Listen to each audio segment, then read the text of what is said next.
Olá, companheiros.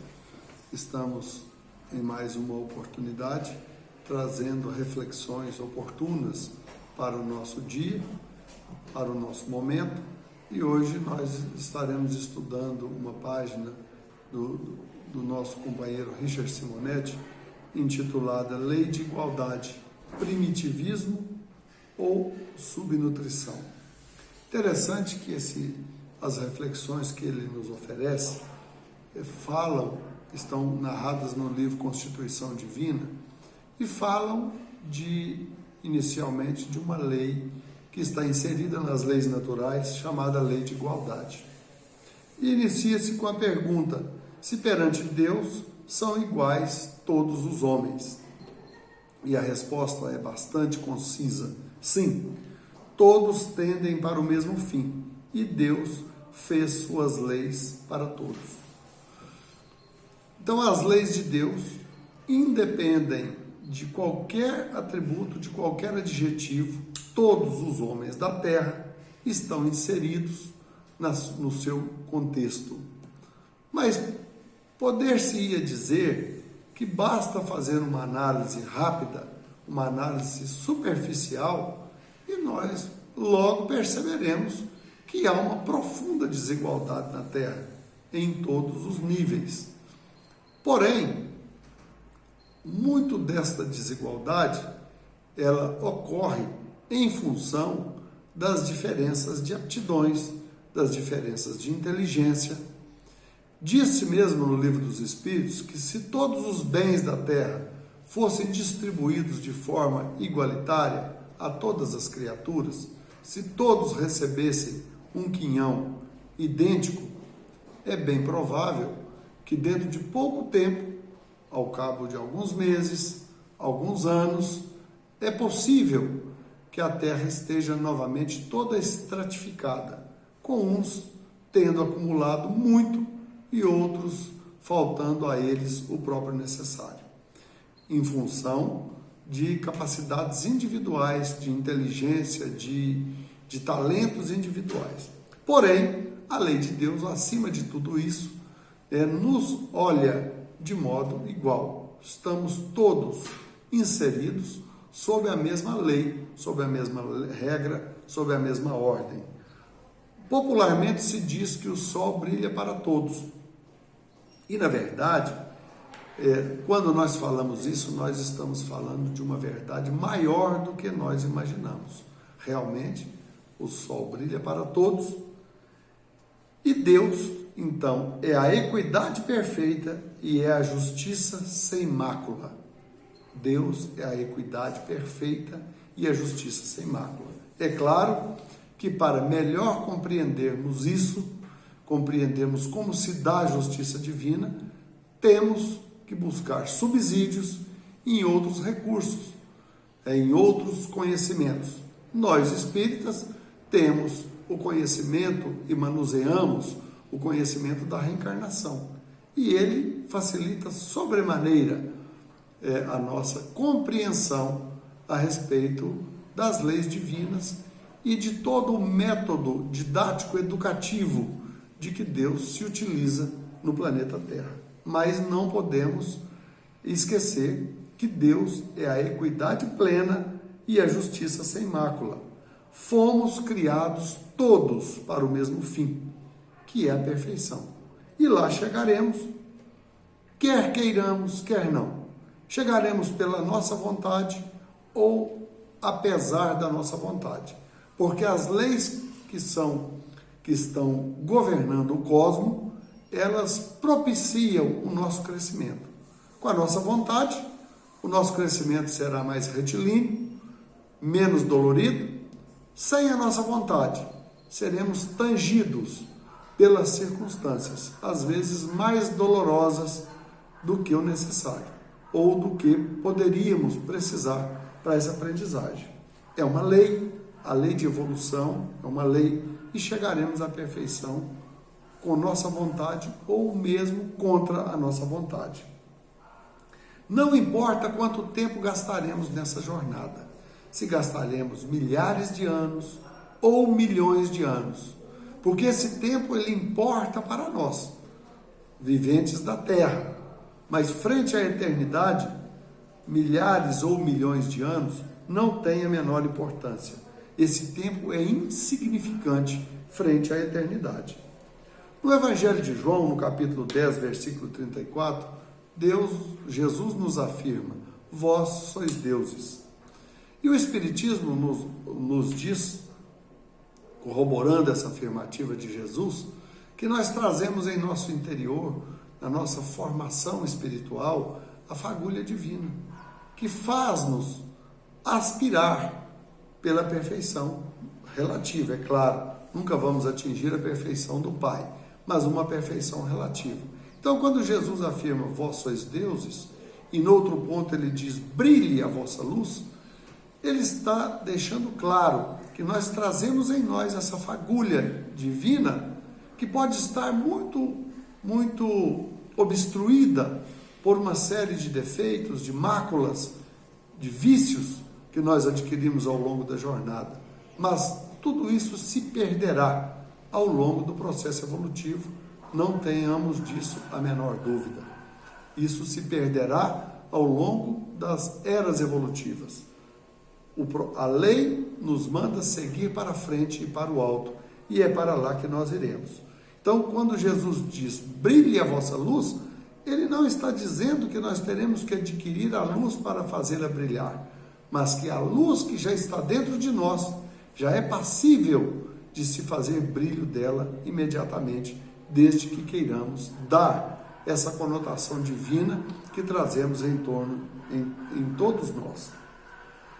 A morada terra, no entanto, segundo a visão do Espiritismo, é uma abençoada escola, com alunos em diversos graus de aprimoramento. Temos alunos quase que iniciando a sua aprendizagem e alunos bem mais próximos de uma graduação compatível com a escola terra. Então é uma escola que apresenta uma diversificação quanto à evolução moral dos seus alunos. Espíritos em diversos graus de evolução e muito importante, em diversos graus de necessidades de aprendizagem. Muitas vezes tendo que vivenciar situações dolorosas, situações aflitivas para uns e outros talvez nem tanto, devido às suas necessidades de aprendizagem. Existem na Terra bolsões de miséria, existem no Brasil, existem em países de primeiro mundo, como no próprio Estados Unidos, existem setores onde a miséria é mais contundente, como na nossa mãe África, lá nós temos ainda grandes bolsões de miséria, e muitos espíritos ali, vivenciando experiências necessárias de aprendizagem, e que nós precisamos refletir sobre essas circunstâncias. Existem espíritos vinculados a essas situações, onde parece que mesmo que se faça um trabalho de elaboração, crescimento e melhoria da condição, parece que esses grupos são incapazes de melhorar sua condição social, ainda que orientados, ajudados e estimulados por alguns grupos solidários. Serão espíritos primitivos ou é a própria situação que limitam o seu progresso? Então nós temos que avaliar que nessas situações aflitivas, nessas situações de grande miséria, de grande fome, desnutrição, que nós temos que avaliar que ali existem sim espíritos matriculados em processo de reajuste perante as leis da vida, perante as leis que foram desrespeitadas num determinado momento, e eles ali estão em processo de ajuste, de cura da sua intimidade espiritual, visando mais equilíbrio e visando mais harmonia com as leis do universo. Temos também espíritos mais primitivos um pouco, vivenciando aquela situação.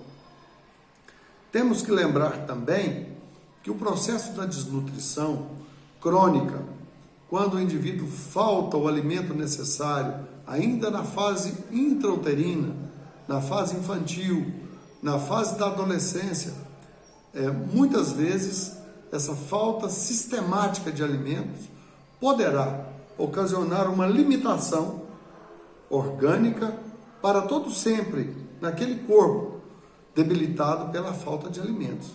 Só espíritos realmente muito graduados que estivessem ali encarnados poderiam se sobrepor a essas limitações orgânicas promovidas pela desnutrição. Limitações decorrentes de uma desnutrição crônica, onde o desenvolvimento desses órgãos estaria comprometido para sempre. Não é pela vontade de Deus que haja subnutridos, famintos e miseráveis. Precisamos entender isso. Não foi Deus quem quis que determinados bolsões de miséria ali estivessem colocados.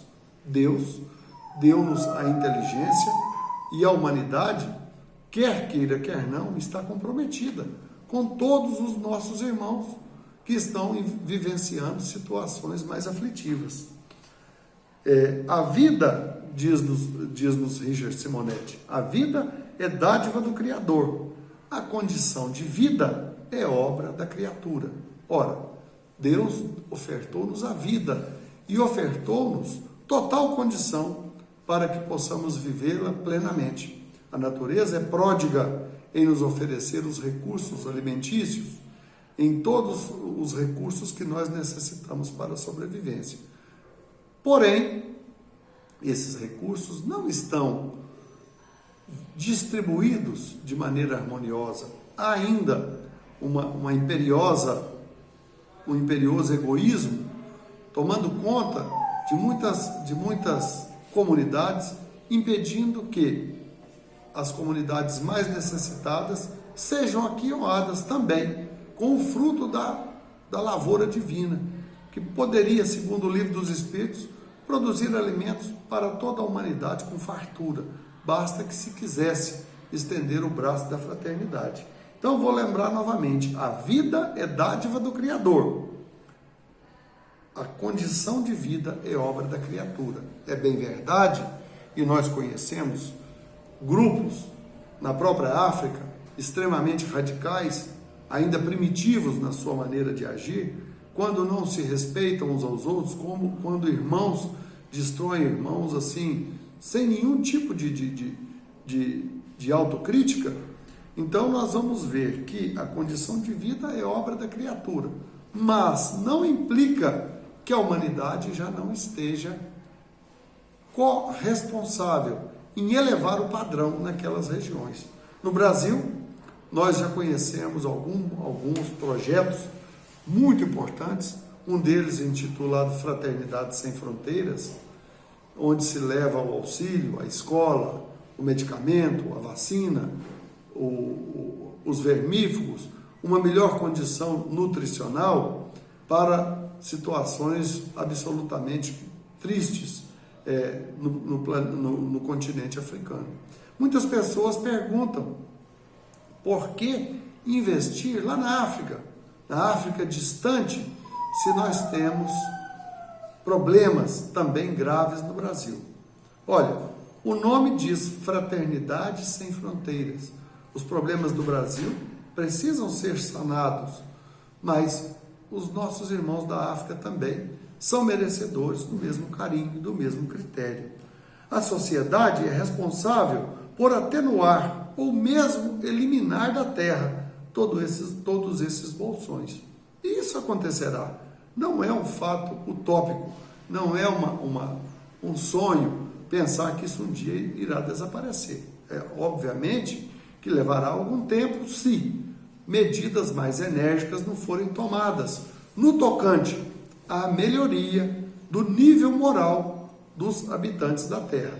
Quando a gente fala que a Terra vive um período de transição, é no sentido em que essa escola ganhará uma graduação melhor. E muitos dos habitantes que hoje não condizem mais com o padrão dessa escola renovada, serão convidados a habitar em outras escolas, condizentes com as suas necessidades de aprendizagem. Então é possível que nessa escola melhorada, mais rapidamente, os processos da fraternidade sem fronteira possam atingir os objetivos de forma mais rápida. Jesus pregou que o reino de Deus na terra não se estabelecerá por decreto divino. Não existe uma lei divina que decrete que a partir de hoje o reino de Deus estará em ação, mas ele se manifestará pela adesão das criaturas no princípio da solidariedade e da fraternidade. Quando Jesus se intitulou o Cordeiro de Deus, significava que ele aqui estava para implantar o reino de Deus na terra, não nos moldes que nós conhecemos hoje. Inclusive, ele diz que até agora o reino de Deus era tomado pela violência, mas que de hora em diante, será diferente entre nós. Que o maior será aquele que servir mais, o maior será o servo de todos. E ele dá o seu exemplo de que, sendo o maior, veio a serviço da humanidade. Então, vamos relembrar, o reino de Deus não se implantará na terra por decreto divino, senão pela adesão das criaturas num projeto de solidariedade e de fraternidade.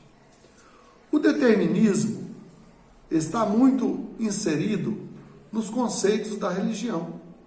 Ah, tem que ser assim, foi porque Deus quis, foi assim porque estava escrito, e que mesmo entre nós, os espíritas, muitas vezes nós somos conformistas pela crença na reencarnação e talvez por uma visão distorcida, acomodada dessa concepção. Então existe miséria porque Deus quis, existe miséria porque alguém está lá vivenciando aquela situação por necessidade de aprendizagem, mas isso nos obstrui a capacidade, a possibilidade de agir de alguma maneira. Isso nos impede de trabalhar o nosso sentimento no sentido de levar algum alívio, alguma instrução, algum apoio àquelas circunstâncias. Deus não quer a miséria. Muito do que acontece na nossa sociedade não é obra de Deus, é obra dos homens. Pelo processo do egoísmo, pelo processo do orgulho, de manter em poucas mãos aquilo que daria para alimentar milhões e milhões de criaturas e melhorar a condição. É claro que nós já estamos vendo lampejos importantes neste contexto. Então, estamos vendo lampejos, realmente, de que o processo está se dando de forma mais notória. Hoje, por exemplo, aqui, nós estamos observando em nossa cidade, com a suspensão da campanha do quilo, foi solicitado que as pessoas fizessem doações a fim de que o trabalho das cestas não se interrompesse. E nós estamos observando aqui, foi nomeado que poderiam deixar os seus donativos na Agropec. E nós estamos observando como a generosidade do povo da nossa cidade está se manifestando a cada dia. E as doações estão aqui chegando, de uma forma contínua, visando minorar o sofrimento daqueles que precisam do alimento para a sua sustentação. Então já é um bom sinal. Então, o reino de Deus se estabelecerá na terra, à medida em que nós formos aderindo aos ditames de Jesus, da fraternidade, de nos irmanarmos, de fazermos ao outro aquilo que gostaríamos que nos fosse feito. Um dia, compreenderemos que a vida vem de Deus, mas a qualidade de vida vem do homem. Então veja bem, se a terra, meu avô dizia, a terra é nossa mãe, e se nós entendemos que a terra é mãe de todos, ela está gabaritada a produzir para todos. Por que não chega ao nível de todos? Porque a nossa humanidade ainda não sabe dividir de forma equitativa. Mas, como a lei do progresso é uma lei inevitável, caminhamos para lá. Então, a qualidade do homem, a qualidade da vida é obra do homem. A vida vem de Deus, a qualidade da vida é obra do homem. Erradicar o mal, a miséria, o infortúnio é trabalho de todos os homens. Que cada um consiga dar a sua cota de contribuição no tocante a esse processo de minimizar a dor, minimizar a miséria, minimizar a ignorância.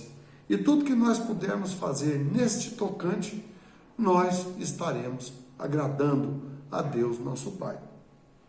A reencarnação, o conhecimento da reencarnação, realmente nos ajuda a compreender o porquê dessas desigualdades momentâneas, as situações aflitivas, espíritos matriculados naquelas condições subhumanas, mas em intensos processos de reaprendizagem, de reajuste, de reorganização perante as suas consciências e perante as leis do universo. Então, compreendemos o processo, mas ainda mais por compreendermos o processo, estamos ainda mais comprometidos em ajudar a elevar o padrão da qualidade de vida em todos os níveis, em todas as circunstâncias, em todos os quadrantes da Terra. Portanto, o grupo Fraternidade Sem Fronteiras deve merecer de nós todo o apoio, todo o carinho, todo o aplauso, porque estão fazendo aquilo que Deus deseja de cada um de nós.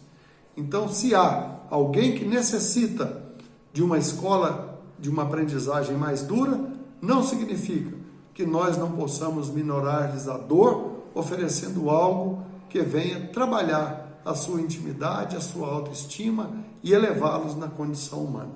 Que Jesus nos abençoe e nos ajude a compreender melhor as suas leis e a sua obra, e nós possamos entender o nosso papel de também coparticipantes na obra da criação. Que Jesus nos abençoe e nos fortaleça a cada dia. Muito obrigado.